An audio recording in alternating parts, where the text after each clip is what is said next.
Good afternoon. I'm Sandra Cameron, VSBA's Director of Public Policy. VSBA continues to monitor legislation that affects school boards across the state. Be sure to watch for legislative alerts in your email asking for your help with action items during the legislative session. There are many links embedded within today's blog post, and those can be accessed within the written blog text on our website.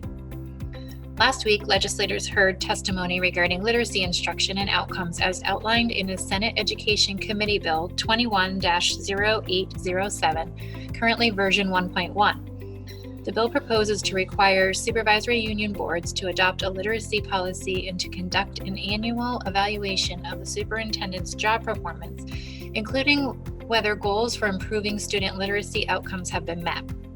This bill also proposes to require the Agency of Education to review teacher preparation programs and report to the General Assembly on the extent to which these programs prepare teacher candidates to use science-based literacy materials and programs. Testimony was provided by VSA last week, aiming to both speak directly to the proposed legislation and to provide further considerations on the subject of literacy policy and reform. Within the context of Act 173 and COVID-19, AOE Secretary Dan French also provided a proposal to address literacy outcomes, which recommends an amendment to 16 VSA 261A, the duties of supervisory union boards, requiring each supervisory union board to have a literacy policy that requires the implementation of a benchmark literacy assessment for all students in grades pre-K to 3, with scores that can be reported as Lexile scores to the Agency of Education, a process for identifying struggling readers, including students with dyslexia, and a description of the intervention processes dedicated to address the needs of those students, and the board to formally review and publish an annual monitoring report on student literacy outcomes. The Agency of Education's proposal for legislation includes the requirement of each supervisory union board to conduct an annual evaluation of the superintendent's job performance, including goals for improving student literacy outcomes, and recommends that the General Assembly direct the Secretary to review teacher preparation programs and report the extent to which these programs prepare teacher candidates to use science-based literacy materials and programs. The SBA is scheduled to testify tomorrow in the Senate Education Committee on their draft bill addressing literacy. H101 is a House bill addressing literacy. Testimony was provided by several witnesses on Friday, February 5th, and this topic appears in the House Education Committee agenda again this week. The General Assembly is considering many bills addressing anti-racism, equity, inclusion, and bias. Bills with educational considerations include S16, which proposes to create the School Discipline Advisory Council to collect and analyze data regarding school discipline in Vermont to public and approved independent schools in order to inform planning, decisions, resource allocations, and measure effectiveness on policies and practices. S27, which would allow school districts and town or city to jointly fund the services of cultural liaisons to support students and families who have limited English proficiency. H54 proposes to implement recommendations in the Pupil Weighting Factors Report. This bill seeks to adjust the existing weighting factors and add new weighting factors that are used to calculate equalized pupils.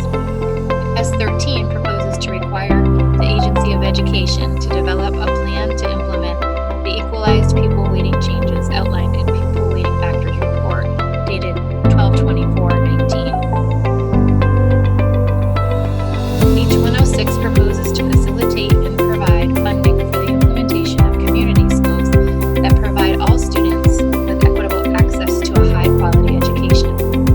H196 proposes to add 2 new positions, one policy and research analyst and one outreach and education coordinator, to 3 VSA Chapter 68 to support the work of the Executive Director of Racial Equity to mitigate systemic racism in all branches of state government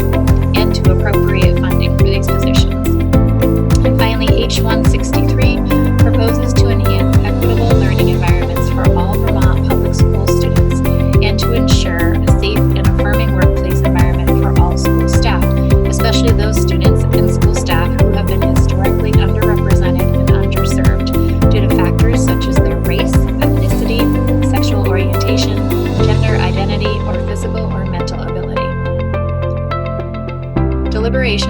regarding statewide school employee health benefits in the House Committee on General Housing and Military Affairs continued last week and will continue in the coming week. H81 version 1.1 was drafted on Friday, February 5th. A memo from Suzanne Young, Secretary of the Agency of Administration, Dan French, Secretary of the Agency of Education, Craig Bolio, Commissioner of the Department of Taxes, and Mike Pichek, Commissioner of the Department of Financial Regulation, provided the administration's perspective surrounding the evolution of the statewide bargaining construct for school employees' health care plans and the financial impacts of H81. Specifically, the memo states that establishing sustainability of the plan's cost for employees and taxpayers alike and creating uniformity and cost-sharing arrangements to make the benefit easier to administer were foundational principles of the statewide bargaining construct and should still apply. This memo explains that there was a lack of transparency on how the arbitrator's decision was made in the first round of statewide bargaining, and that it was made by a single unaccountable individual, and that it has had a major impact on school district budgets, estimated to add $25 to $30 million in cost to the education fund. The administration expressed concerns about the fiscal impacts of the changes proposed by H81. By striking the provision for uniform cost-sharing arrangements for premiums and out-of-pocket costs, this bill may result in the Commission negotiating a sliding health care contribution. Due to the significant financial implications for Vermont taxpayers, the administration recommended that if the bill is voted out of committee, the House Committee on Education and the House Committee on Ways and Means should further consider the bill. The VSBA agrees that H81 impacts other committees of jurisdiction and supports thorough consideration of this bill by both House Committee on Education and Ways and Means in order to fully consider the significant financial implications. A financial memo from Joyce Manchester of the Joint Fiscal Office was issued to the committee on February 2nd, though the calculations were based on 2019 data, and it does not cover all of the changes proposed in H81. The House Committee on General Housing and Military Affairs has received written testimony from school officials around the state that cost containment and school employee health benefits is needed in order to avoid further jeopardizing educational opportunities for students and maintenance of facilities. Based on that testimony, VSBA has requested that the committee add language to H81, including requiring the parties to submit full cost estimates of their proposals with a breakdown of costs borne by employers and costs borne by employees on a statewide basis, adding specific criteria the arbitrator must consider in making a decision, requiring the balancing of appropriate access to health care benefits and reasonable cost containment, and requiring the arbitrator to issue a written decision with a full explanation of the basis of the decision. VSBA sends a huge thank you to those of you from the many school systems who took action and submitted written testimony describing the difficulty of constructing a budget with higher state-imposed healthcare costs without simultaneously cutting educational programming, deferring facility maintenance, or raising local property taxes. Testimonials can be found in our blog, and it is not too late to submit a letter of written testimony to the House Committee on General Housing and Military Affairs. Details regarding that were in our blog post last week. The Act 175 Vermont Education Property Tax Transition Study, which was called for in Legislative Session 2020, is called for a report on the feasibility of transitioning the billing and collection of education property taxes from municipalities to the Department of Taxes. The report was delivered to the legislature on Monday, February 1st, and provides a detailed analysis of the considerations of transitioning to a state billing system. It offers pros and cons to a variety of approaches and suggests incremental steps that could support the transition of education property tax collection to the Department of Taxes.